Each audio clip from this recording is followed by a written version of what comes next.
without further ado, I would like to introduce you Dr. Fan Yang from China. He is our new education chair after Pedro Romanovsky ended his term in the Praesidium in September during our congresses. So Fan will now be taking up this role and will be also moderating our webinars and in charge of the educational programs. So Fan, the floor is yours. Yes. Okay, thank you, Monica. So as shared earlier, it is also my first time to be in this webinar, so I'm very excited to join this. So I will be serving as the chair of education in the next 3 years. So bear with me. So we will be together with many webinars to come.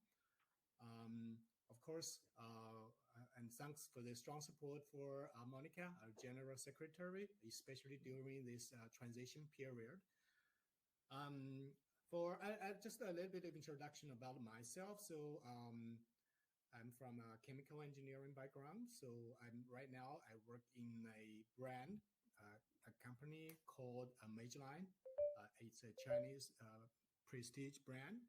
So you may already see this brand during the previous congresses, and we will also be the top sponsor for the next year's Congress in Perth.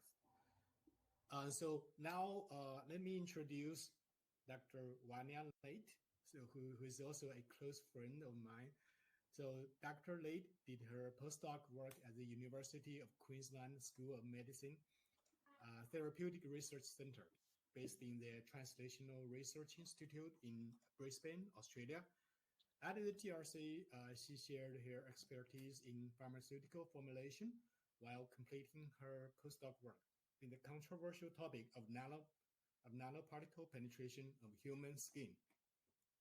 As a professor at the University Federal de São Paulo since 2010, one of Brazil's largest and most important universities, Vânia teaches cosmetology in the pharmacy school. She has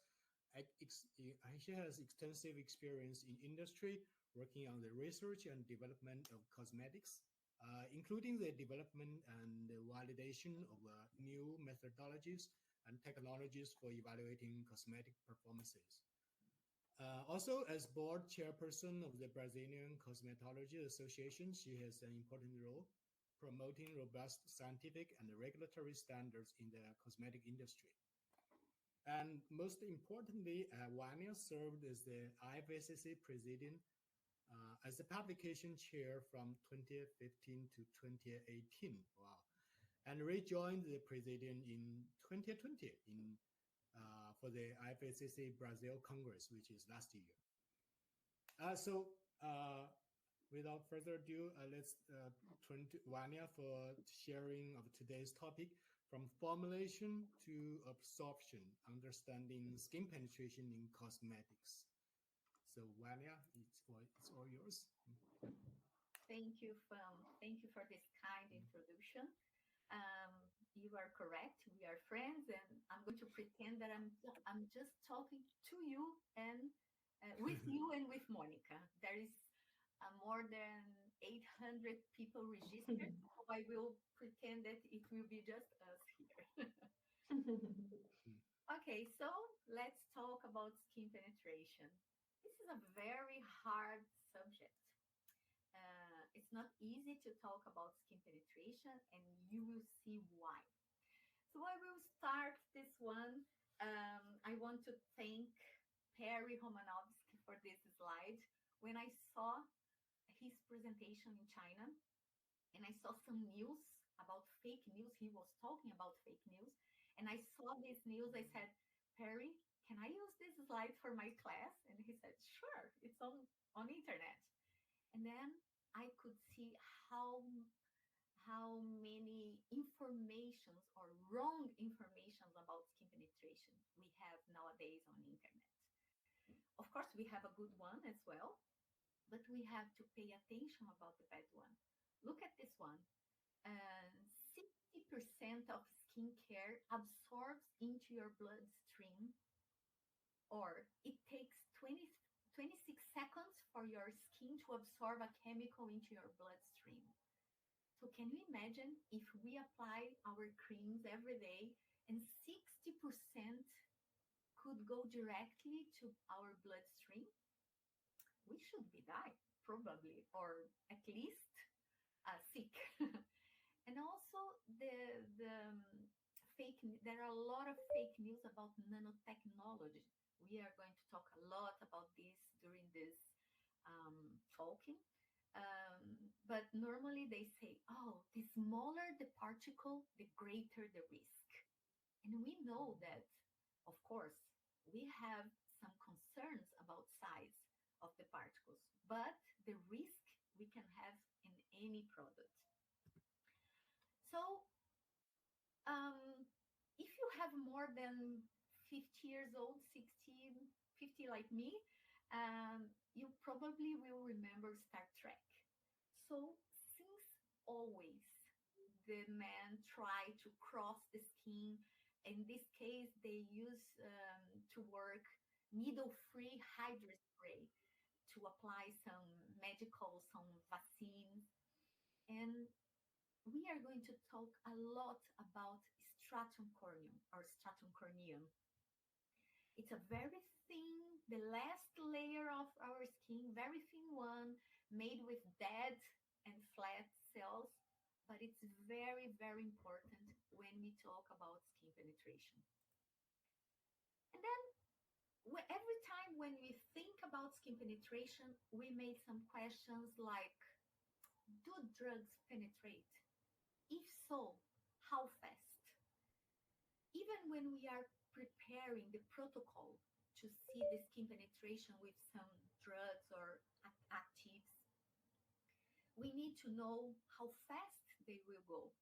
So we have to pay attention from each time we have to collect the sample. But what we know so far, that it's a fact. Like dissolves like. So normally, lipid drug has a better penetration. Small molecules penetrate faster than large. Stratum corneum is the main barrier, and the follicle is a very good place to hold particles, especially the 50 and 300 nanometers range. So this is a place that we are going to study as well. The three routes that we know about the three ways that a drug can enter in our skin is between the cells, so we call intercellular penetration, so the drug goes between the cells, or the transcellular penetration, so the drug can cross the cells, and also the follicle penetration, so the drug can be here, hold, and sometimes have the drug delivery, how can I say, longer, prolong the drug delivery. But unfortunately, I know that at the end, I hope you have some questions for me, but unfortunately, for most of all questions about skin penetration, the answer is it depends. But what we are going to talk now is, but depends on what?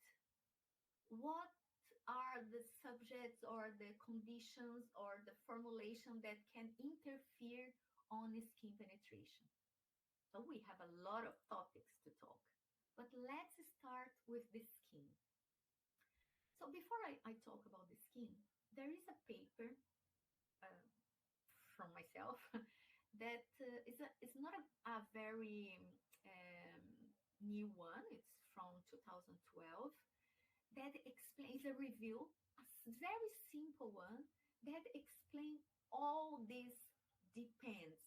So they talk about skin, formulation, physical properties, chemical properties, particle size.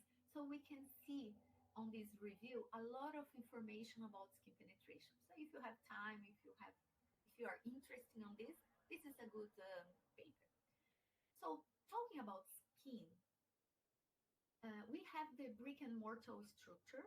And then you can see here on the picture that if we have the skin barrier not damaged, so sometimes we can keep the drug on the surface. But if we have a damage on the skin, probably this drug can enter in our body.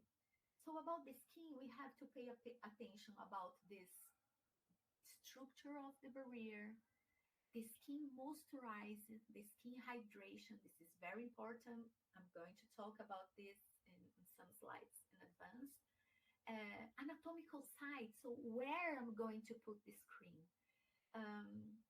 If I apply a cream around my eyes or on my feet or in my arms, it could be, or could be different penetration.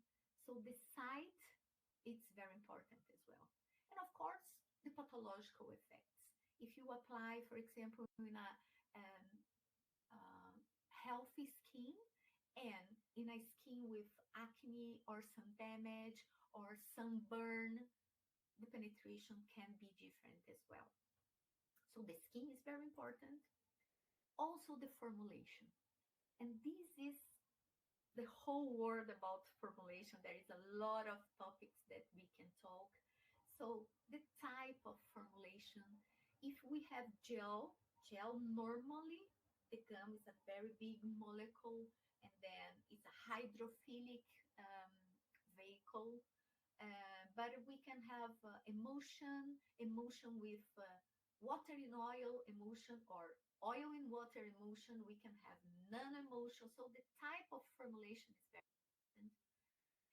important. The concentration of the compounds in the formulation, it's also important.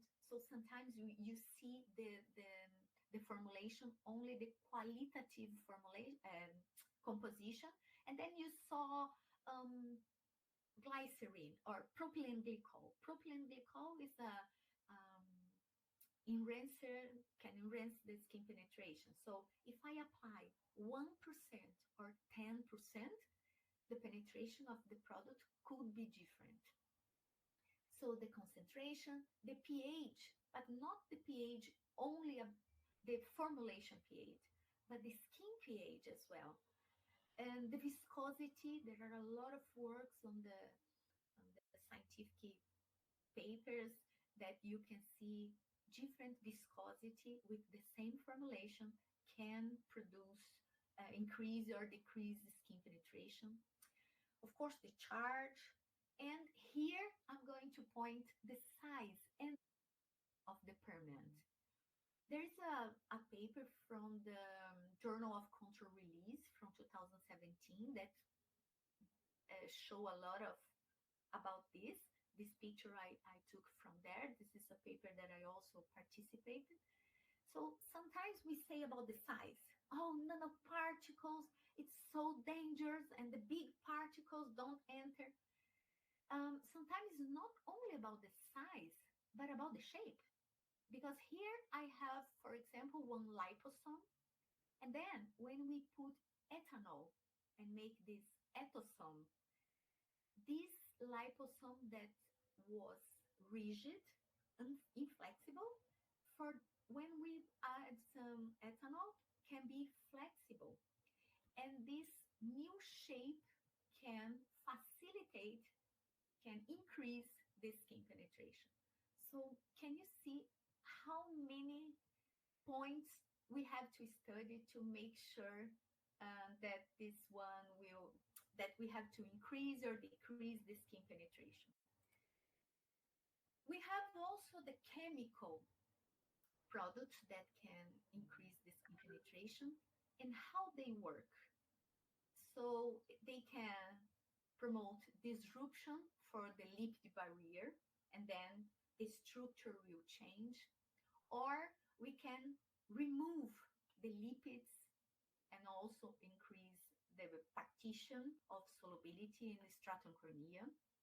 And here I remember when I said about the moisturize on skin. This picture shows one occlusive film, and then with this occlusive film, the water that normally we lost in our skin every day, every time, will keep on the skin, and then the size, the space between the cell will be bigger, and then the drug or the active can enter on this space. On this book, we can see different kind of occlusion with emollient, partially occlusive, or totally occlusive, or humectant. So according to the emollient and humectant that you put in your formulation, you can change the skin penetration of the active. But it's not only the chemical one, the physical one as well. So us as a formulator, we do a formulation and we expect the consumer to use the way that we want them to use. But sometimes they do massage, or they apply in a flexible area, or sometimes they have a skin with no normal conditions, so the barrier is not healthy, and then everything can interfere on the skin penetration. So here, the mechanical methods could be tape strip, peeling, so exfoliation, because they reduce the thickness of the stratum corneum. And also the flexing or stretching or massage can weaken the barrier. So there are a lot of things that can interfere. Talking about flexing, massaging included, this one was a part of my postdoc in Australia, and I could analyze the safety of zinc oxide nanoparticles. So from people that likes to say, oh, nanoparticles so dangerous. So zinc oxide nanoparticles is totally safe to be used in sunscreen.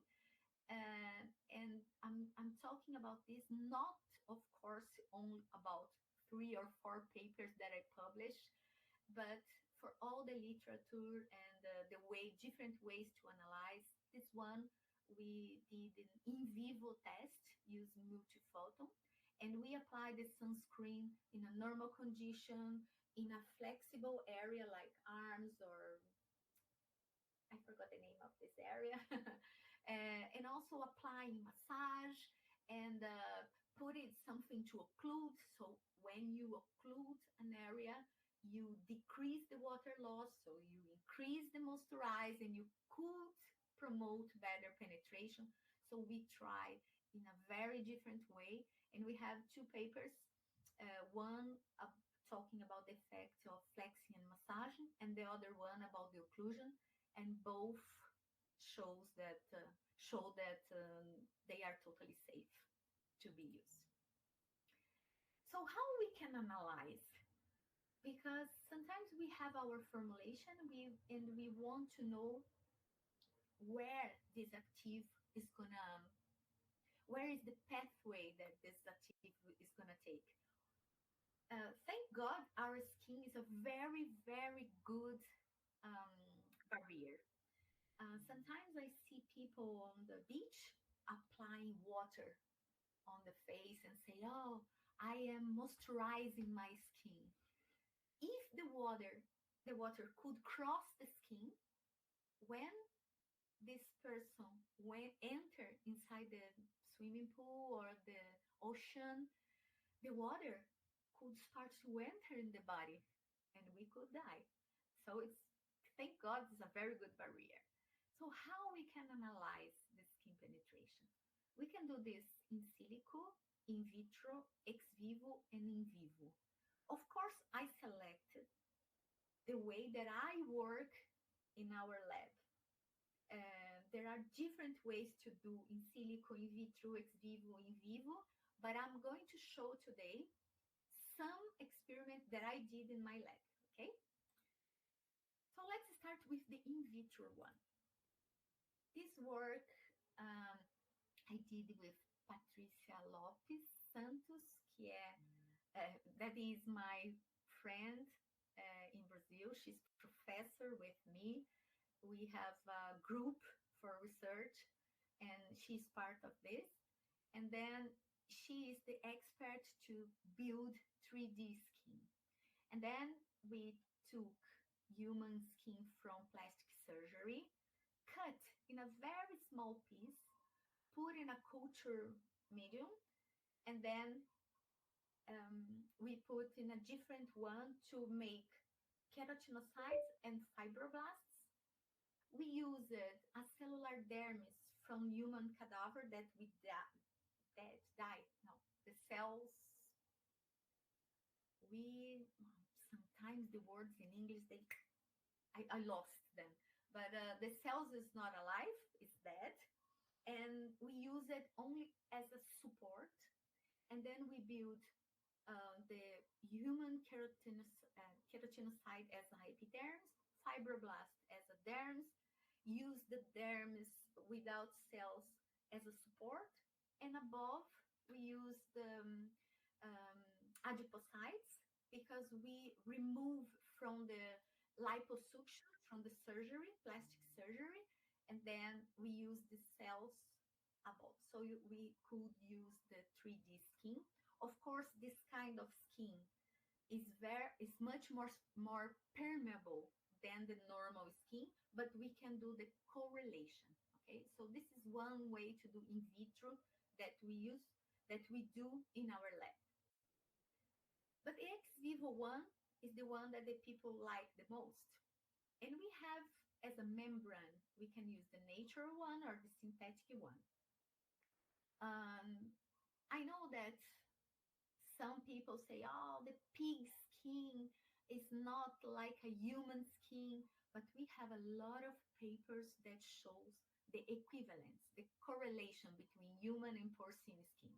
One of them is from our group, it's very new, 2025, that prove that the correlation is very nice. But in my lab, I prefer to use human skin. And this is the equipment that we use. The name is France cells. We have on the top the donor chamber, and here the receptor chamber. And in the middle, we put the membrane. In my case, I will show you the human skin. Use it as a membrane. So what is the principle? We apply the product on the top. This is the skin. And then we collect samples from different time to time. And then if the product that we apply here appear here, it means cross the skin. It means we have a skin penetration. But we do much more than this.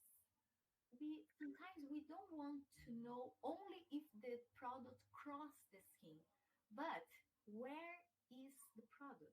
On the surface, on the stratum corneum, on the epidermis, on the dermis. So we do this kind of work. This is the skin that normally we receive. We receive like this.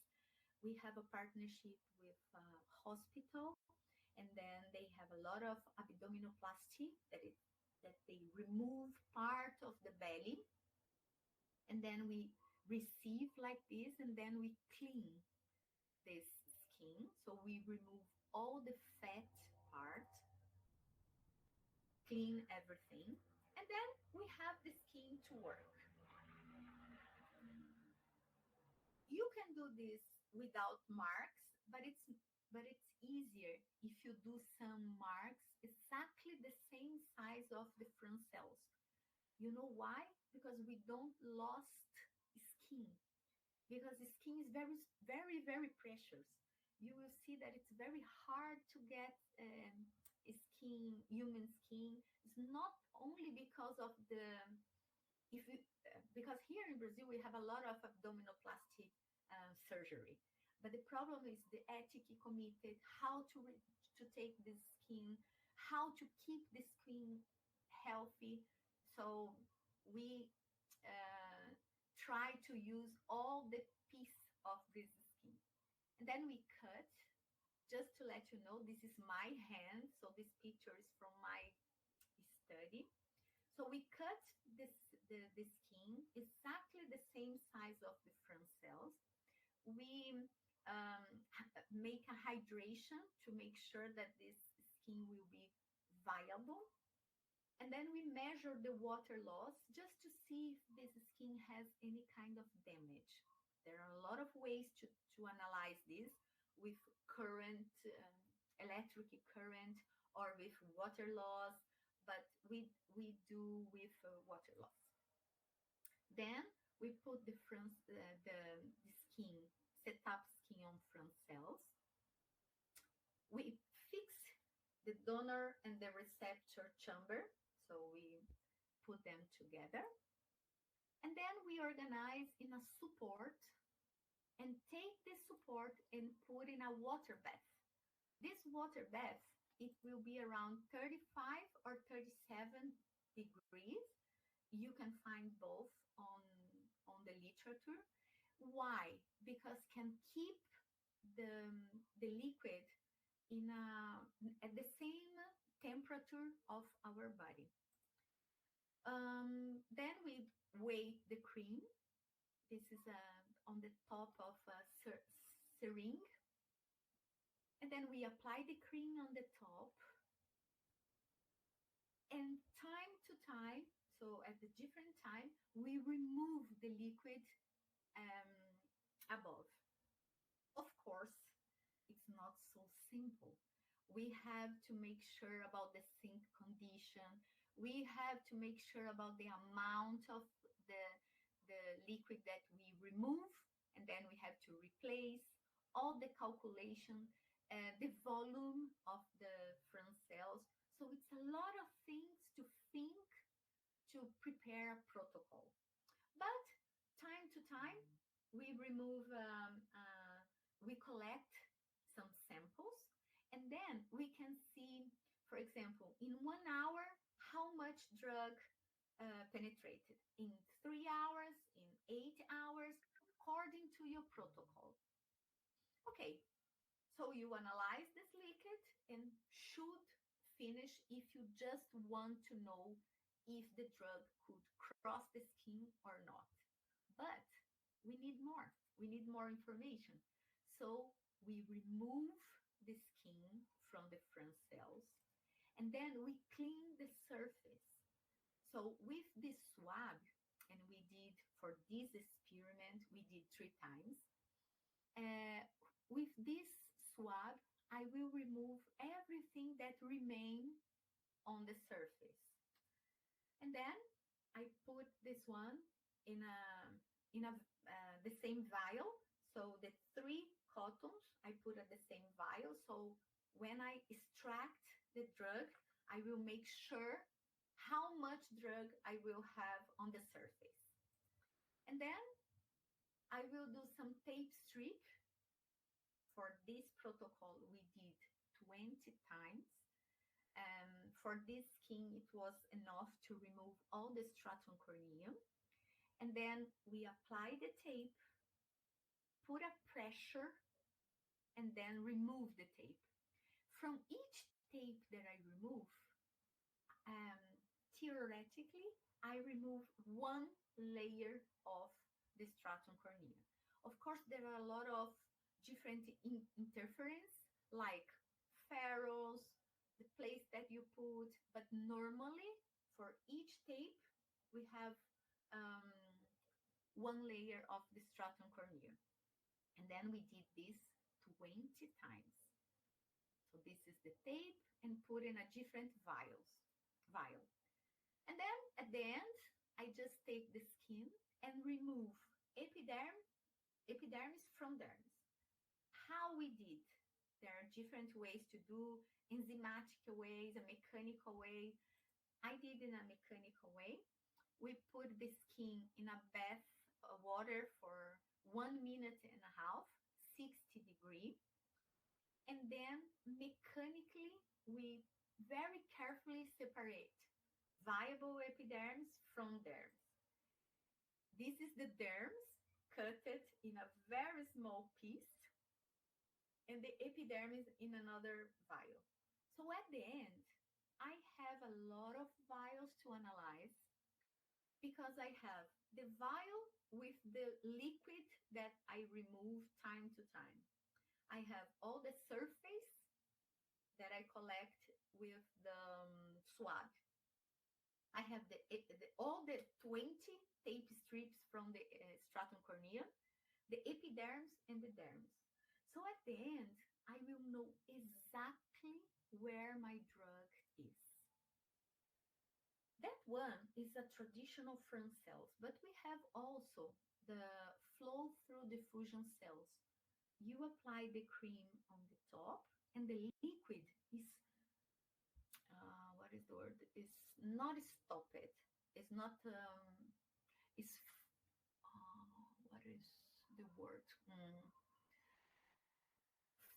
Go through constantly. So it's not stop it here. So the liquid, the receptor liquid go through here, and we collect this way.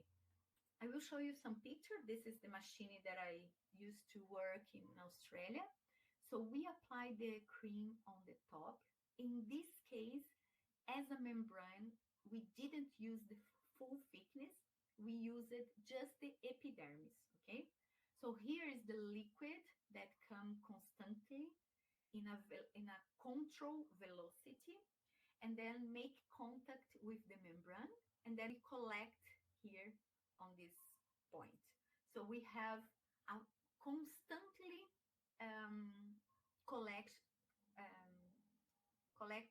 samples, and then I can analyze and know exactly which time and how fast the drug can enter on the skin. So here is the cream on the top, and then you can see that the membrane is not the full thickness, but just the epidermis. Okay, was in vitro, and the in vivo one is the one that I love the most. I took some papers, not from my lab, but from Professor Laderman one. And we can do the tape strip, the same tape stripping that I show you that we do ex vivo. We can do in vivo if you want to know, if you know that your drug don't penetrate, and then you do the tape strip just to see the distribution between the stratum corneum. So how deep this product can go in a different stratum corneum layer. So we apply the product. This is just the way to apply to be homogeneous. Then we put the tape, do some pressure, so pressing the tape by a roller, and then we remove the adhesive film and analyze this one. It's nice to see when we do a biopsies from human skin that before the tape strip, we can see the stratum corneum, and after the tape strip, we can't see anymore. So showing that we remove everything about the stratum corneum. And this paper is very, very interesting because shows when we remove the stratum corneum, what we can do with this tape. We can analyze the amount of the stratum corneum and also how much drug we have from each layer. So look at the result. Here, he could prove that for each tape strip, the amount of the cells, it was almost the same. So every time when I put one tape strip and remove, I can take the same amount of the cells. And it shows that it's a very trustful way to analyze. And the second one is about the concentration of the drug. In this case was caffeine. This is very important about caffeine. Caffeine is an excellent marker for skin penetration tests. So we use caffeine a lot. But caffeine normally don't penetrate on the skin. It's a hydrophilic product and remains on the skin. We can see here, remain on the first layer of the stratum corneum. The second, on the third one, we can't see anything anymore. But it's very nice to analyze on HPLC or something. So we use caffeine a lot. So with this tape strip, we could see that the tape can remove this almost the same amount of cells, and also we can search for the drug for each layer of stratum corneum. But talking about hair follicle, how this place is important to analyze, we have different ways, so I just selected 3. The first one is the biopsy. To take one picture like this is very, very hard. It's not easy to work with this, but when we have a good one, it's very nice to see the drug, the fluorescence, and the cut that we can follow the drug. The second one is the differential tape strip, and this one, I think this is very, very interesting. So when we have the stratum corneum and we do the tape stripping, inside the hair follicle, we still have stratum corneum, the dead cells. But when we use the super glue enter inside the hair follicle and remove everything. So when we do the biopsy, we can see before tape stripping, a lot of dead cells, the stratum corneum on the top, and inside the hair follicle. After tape strip, on the surface, we don't have cells anymore, we don't have stratum corneum, but inside the hair follicle, they are still there. But if we use tape strip and then put the super glue, we don't have cells on the top, and also we don't have cells inside the hair follicle. Why this is important? Because if I am trying to analyze the drug that can use a hair follicle as a hold place, a place to hold particle, so we can analyze using the super glue, and this is very interesting. And the last one is the artificial closing of hair follicle. This is also very interesting because they took an area, remove the hair shaving, and then this one is like a glue. It's not bloody, so they close all the hair follicles, so there is no hole in this area. And then they apply one nano-emulsion with caffeine, because only caffeine cannot penetrate on the skin. But because caffeine is a very good marker, probably they use it nano-emulsion to try to promote the skin penetration. And the results show when we have the closed hair follicle, we have in 5 minutes, 10 minutes, 20 minutes that we will start to do the absorption. And then this is on bloody circulation. And when the hair follicle is open, in 5 minutes, we can have the skin absorption. So this work, in my opinion, like prove, it was not the first one, but I like this one, prove that the hair follicle is a very, very good way to skin penetration. Remember, we have 3 pathways: intercellular, transcellular, and hair follicle. And the hair follicle is a very good way to skin penetration. And I always remember that I saw on TV one area that they apply poison on skin, poison on head, children's head, to kill, now I don't remember the name. When I finish the class, I will ask you the name of the small animal that can walk on the head for children. It's just for children, I don't remember, but the mothers used to put poison imagine with a lot of hair how easy it could be to penetrate this sponge. So a lot of kids was sick about this. Well, as a conclusion, non-invasive image nowadays has facilitated skin penetration to be studied in vivo and ex vivo. So I love machines that we can see the skin penetration alive. And a lot of factors can interfere on the results, like species, age, damage, chemical and physical invariance. And I didn't talk today because the time is too short about processing errors, that there are a lot. So I love this picture that say, in God we trust, all others must show data. Because when someone say to you, oh, buy this cream, only the active will penetrate, go directly to the derms and stimulate collagen and everything, you should say, show me the data. I need to see how you did this work to make sure that the product crossed the skin in a safe way and the product does exactly what they propose to do. So thank you so much for all of you that stay with me for almost 45 minutes, but especially for Professor Michael Roberts in Australia, Dr.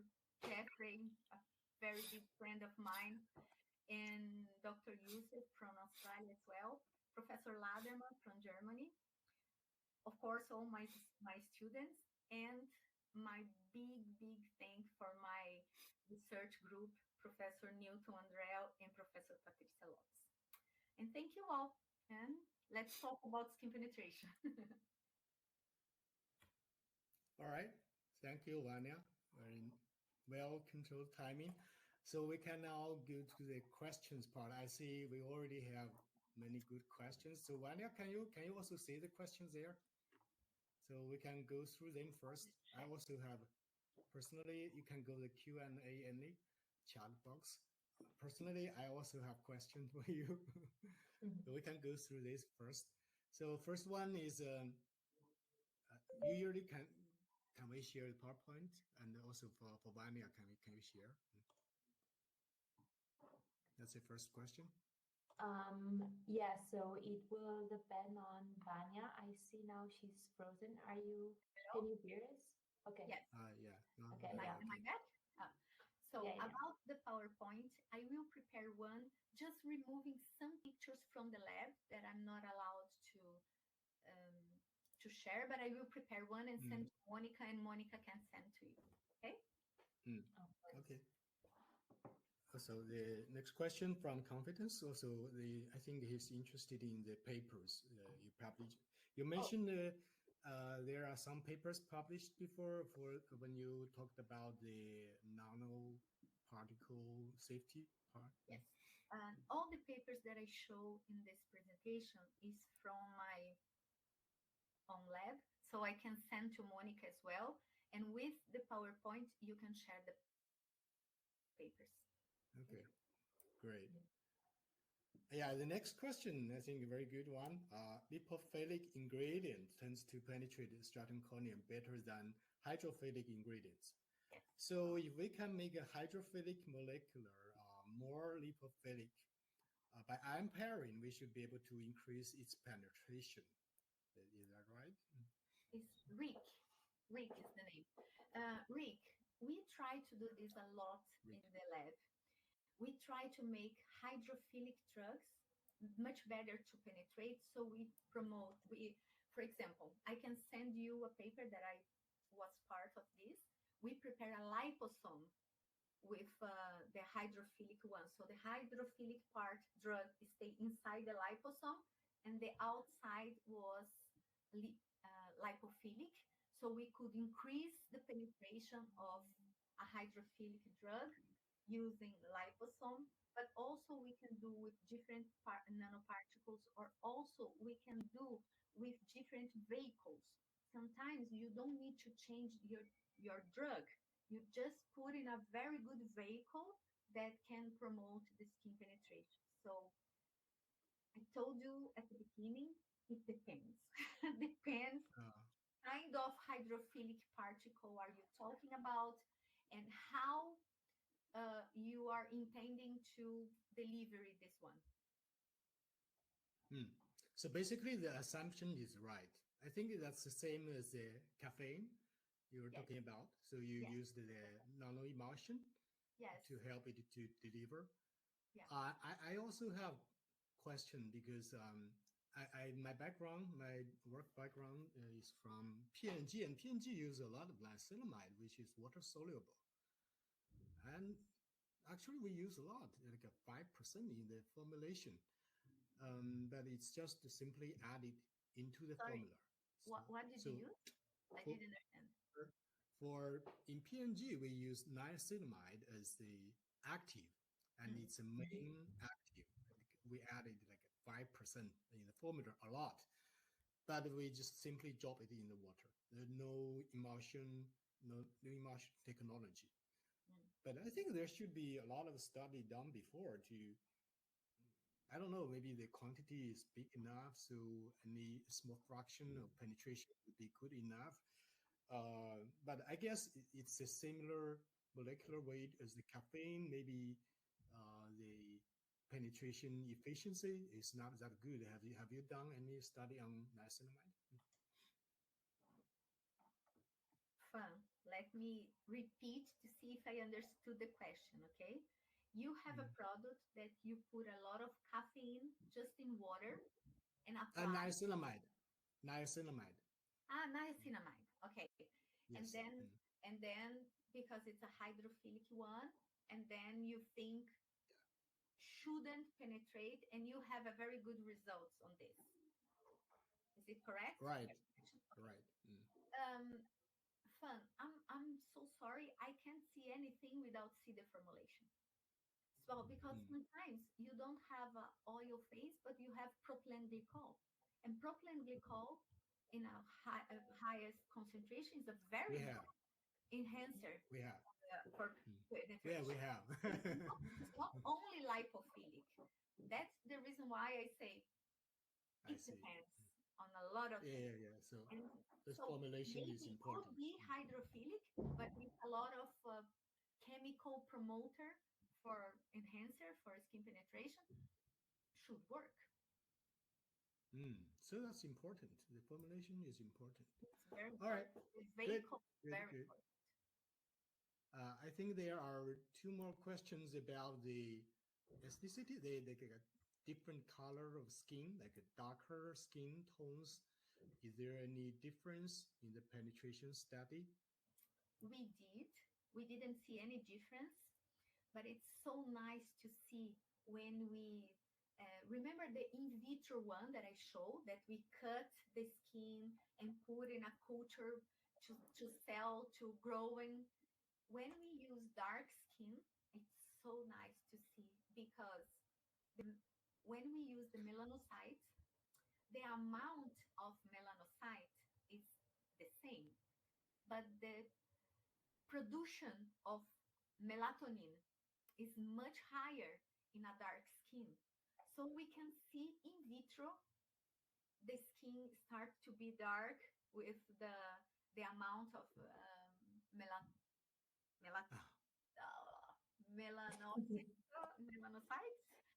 Oh Yeah. gosh, it's so hard to have a class in English.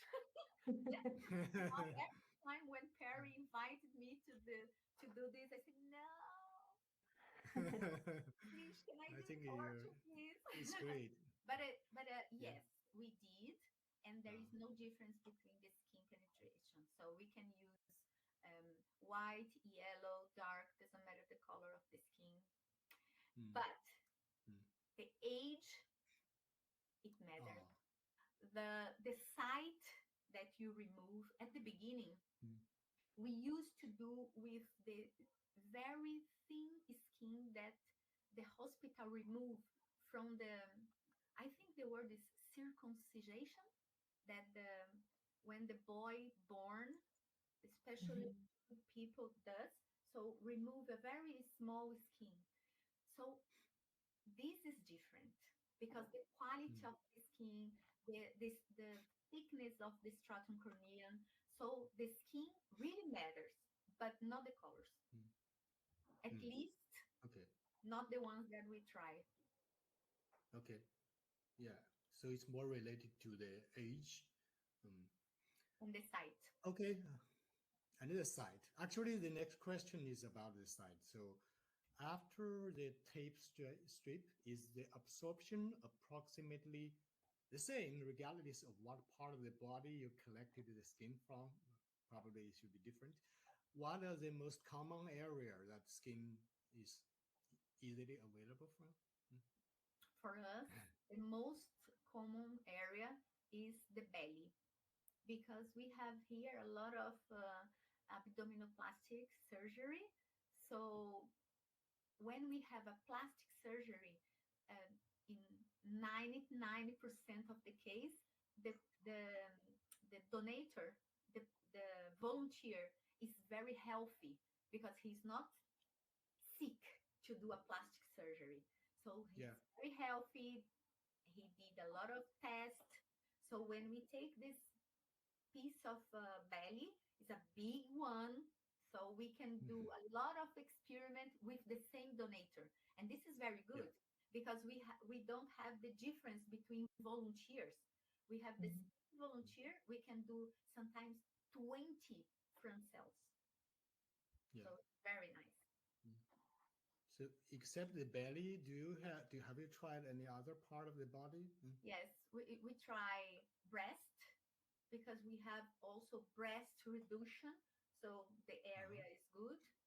And also we did once with part of the leg because they reduce also. It was a person that lost a lot of weight and then they have a flaccid leg and then they remove a very big piece of leg. So we use it as well. Do you see a big difference among all these sites? No. But you know, for each skin penetration test, we can have a variation, even with the same donator, with the same area, because of we have a lot of how can I say?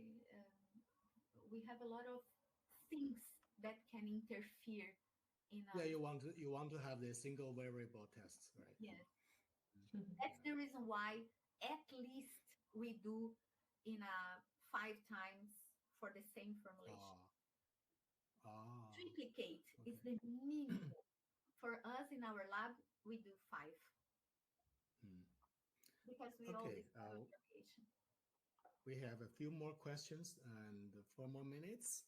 And the next question from Lauren Brown. For the in vivo study, how long do you wait before starting the stripping process? Depend on the drug, because before we do the protocol, we study the drug. What the literature say. If this one normally remains on the surface, doesn't matter the time, but I'm going to try a different vehicle with a chemical enhancer. So I will do exactly after applying. So we have just a time for dry the product, and then we start to do the tape strip. And also we can do different times in different areas. For example, I apply the cream here and here at the same volunteer, here and here. And then here I start to tape immediately after apply. And this one I wait for 50 minutes. This one I wait 1 hour, and this one I wait 3 hours. For example, according to the drug, according to the literature, what they say, if they go faster or not. So depends on the drug. Yeah, so really a lot of it depends on the penetration work. That's for true. Because of this. We still have a long list of questions. So I don't think we can cover all of them, but maybe a few more. The question from Vincent. Yeah, caffeine is indeed, yeah, you are so popular. So many questions. Caffeine is indeed a standard model active penetration study, and you mentioned it remains mostly on the skin. How to improve its penetration, except through hair follicles? Oh, and the emulsion, yeah, emulsion process. Sorry, is it a question? Sorry, Fun, I didn't understand. What is the question? Yeah, the question from Vincent. I think yeah, you already mentioned that you can improve the caffeine penetration by Yes, you we can improve. making it into the nano emulsion. Not only with non-emotion, but with using chemical enhancer, using nanoparticles, different way. Yeah, so we still have so many questions. I guess we need to call it a day, right? We are like on top of the hour. Yeah. So one more minute, then we are Yeah. done. Yeah. So maybe we So can sorry, do. guys. Yeah. So we're We have just 10 or more questions. yeah, because it's really interesting topic, Vanya. Thank you for your presentation. Yeah, so popular. So we are gonna send the recording to all the registered attendees. If you have any other questions, maybe you can send it to us, and I will just forward it to Vanya. Thank you all for joining today. We will see you in 2 weeks. Thank you, guys. And thank you, have a Vanya good and day. Monica. Thank you Fun as all well. for inviting me. I was so happy to stay here at the IFSCC webinar. And Webinar, yeah, the best finally. part is to see a lot of friends because they say, "Congratulations, Vânia, it was amazing." But it's because they are my friends. Yes, so many friends. Okay, Very, good. very Thank you so much. nice. Thank you. Thank you. Thank you. Bye-bye. Okay, Bye-bye. see you soon. To the next Bye-bye. one.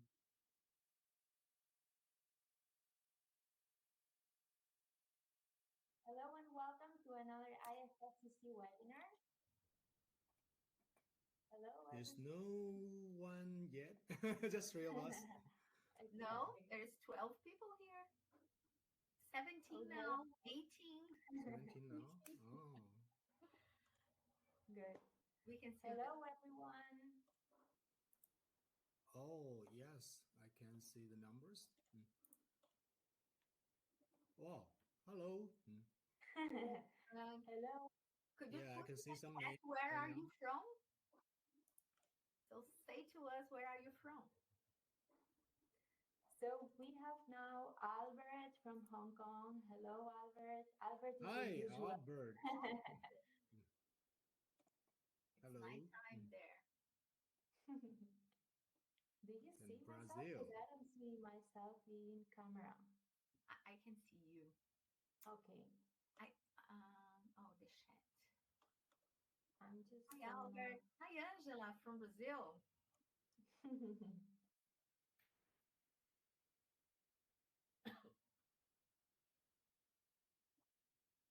Hello, Wei J from Mumbai.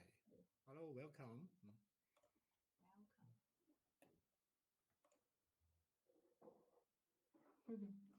Hello, Fun. Hello, Sylvia. Oh, Sylvia from Argentina. Hi, Sylvia. Nice to see you here. Hello.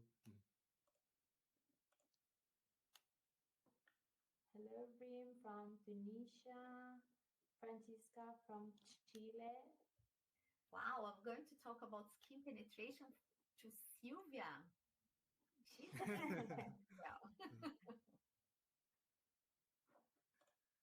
Actually, this is also my first time to join webinar. I think I already asked Monica to have this in the future, to have this webinar a little bit earlier, like 2 hours earlier, so it will be more Asian friendly. So then it will start like my 9 p.m. instead of 11 p.m. But I think it's still good time for people in Europe and America, so it should work. And for Brazil. Exactly. So we also have Awa from Cote d'Ivoire. Hello. Deborah from And France, Marcela from Chile, Ryan from Tunisia. Is this Rin from Tunisia? no. And so the title today for the webinar is From Formulation to Absorption, Understanding Skin Penetration in Cosmetics. And this will be presented by Professor Dr. Vânia Leite. So Vânia, you are part now of the IFSCC Praesidium, right? Yes. I am immediately past president. So in France, I give my presidential position to Isabel, but it was 9 years at the Presidium as part of the Presidium, so it was a long, long time. So Vânia, how do you think about this year? I think maybe this year is the best year of it's the more years relaxed, much more relaxed. The year that you have to organize the Congress, it's a very hard one. Yeah. And you will see, because now you have in China, and then we will experience that. Maybe. So where are you right now? Are you in São Paulo? Yes, I'm in São Paulo. How's the weather? Because now here is in northern hemisphere is getting chilly. No, the weather is nice. It's not so bad. It's your springtime. Paulo, with sun, not so cold. It's always not so cold. São Paulo always has a very good weather. It's a nice visit. Where are you located, Fan? I'm in China. I'm in central China. So actually, it's because of work. I relocated to the city. Where were you before? Yeah, I was in Singapore, working in Singapore, in PNG. And before that in Kobe, and before that in Beijing. Oh, Monica, now we have my twin from Philadelphia, and then May Syria, and Emiro from Brazil. Hello, Emiro. Emiro is a friend of mine. Then we have Houston, Rudolph from Houston, Emily from France. Oh, Kuala Lumpur. Yeah. How can I say this name? Wow. Muhammad. Wow. It's very late in Kuala Lumpur. Yeah, also in Hong Kong for others as well. Yeah, so we stay late for this webinar. Yeah. Hello, Lisa from China. Hi, Lisa. Lisa. It's also late for you, Lisa. Yeah. Hi, Lisa. I think Cecily also will join us later. Good. And then hi, Alberto. Nice to see you here. Mariana from Brazil but living in Spain. Hello. Good. Many people today. Oh, Albert, agree with the change of the time. Yeah, because Vânia is very popular. Always popular. Yeah, we will try to arrange 2-3 different webinar times so that all the zones can attend webinars live. But of course, you always have the recordings available on the IFSCC website. So feel free to register. If you can make it live, then you will present the recording afterwards. We also have Shaha from India, Chelsea from Western Canada, Tatsuya Onda from Japan, Safiro from Greece, Alberto. Alberto is from Brazil as well, right? Yes. We have Benicia from Ohio, another fan from Texas, and Anna from Switzerland. Hello, welcome. Another fan. Yeah. So we're just going to start the webinar From in Argentina. 2 minutes. Mhm. Adriana from Argentina, great, hello, hello. Oh, Nigeria. Confidence. Mm. And Vincent from France. So, Vânia, just a quick question. How did you get started in the cosmetics industry? Oh, if I tell you the truth, it was a mistake. I made a mistake. Yes, I was looking for a job in an analytical, uh, biochemical. How can I say this in English? Biochemical analysis to do blood analysis and this. And then I saw one lab, and I thought it was a biochemical one. And then I scanned my CV, and then the guy said, "Okay, you can work here." And then when I was there to do an interview, I said, "Wow, this smell is so good. I didn't expect something like this for a biochemical lab." And he said, "No, no, this is a cosmetic Oh. industry." Oh. And then I said, "Cosmetic?" And then he said, "Yes, you apply for this position." And I said, "Yes, I applied for this." So then I started to work with 18 years old. And since then, I've been working with Wow. cosmetic forever. Wow. Yeah, I would imagine it's like a dream job for a 17-year-old girl. Yeah. You know what? It was the best mistake in my life. Wow. Okay, so it's now the top of the hour. So we're just gonna Yeah. start with the Oh, IFSCC presentation. So let me share the screen. well, we have more than 130 people online. Yeah.